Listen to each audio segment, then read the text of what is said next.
One key storytelling technique that people often wonder about is focusing on the details.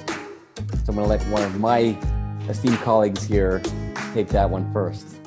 Well, focusing on the details is important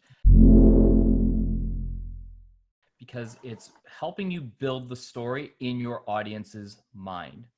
One technique in order to do this that I learned from one of my speaking coaches was to actually put your audience in the scene with you. Now, how could you potentially put them in the scene? It's little language tricks, such as if you were sitting next to me on my black leather sofa on the day that we got home from the soccer game, you would have heard my wife say to me, now just imagine, you're sitting there on the couch. I've already described it's the leather couch. My wife is coming in the room. You can see that now happening in your mind. So when you put your audience in the scene with you, if you had been there with me, if you had been on the phone when I was speaking to someone, if you were a fly on the wall hearing this conversation, you would have heard. Putting them in the scene before you describe the scene itself and the details that surround it actually forces you to describe your scene a little more. Because if I had just said, if you had been in my house, without really describing the room or any element of my home, you would be confused. But the more detail I put in the room itself around you being there, it paints that picture in your audience's mind around what is happening.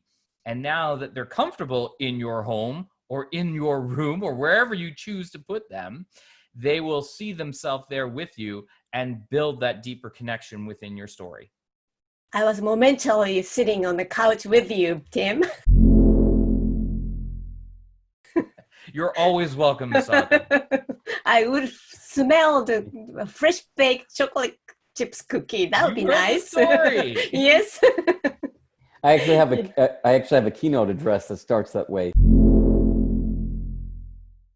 Imagine if you could have been there with me. It was a cold night in March, 1989. So just starting to set the scene of it's cold. Very provoking. It's dark. Something's about to happen, that sort of thing. Wow, that's tell me more moment. I have opposite image. I was on the beach. Well, imagine the Waikiki, the palm trees swaying, beautiful ukulele from distance.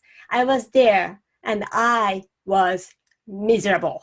So that's a little twist I can use. So invite audience to the beautiful beach of Waikiki and let them enjoy the summer morning. Then I introduce my situation. I was just having a skin rash. So the day I twisted, I was miserable. Then people think, what's going on?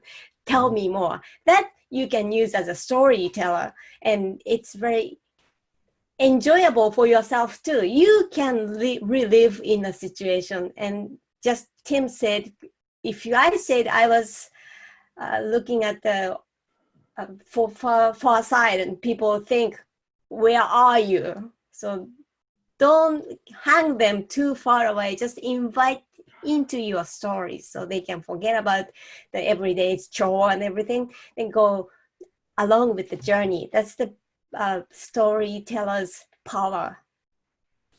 Well, that misdirection is super, super effective. Because I'm, like you said, Misako, I'm on the beach with you, enjoying the sun. Why are you miserable? Right. It's a completely not parallel with the story that you seem to be telling.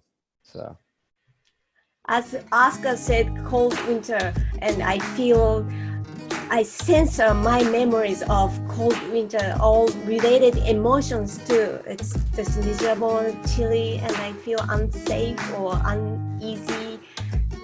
Unresting, then what is he going to take me to the next story opening? That's how we want our audience to experience what we've experienced.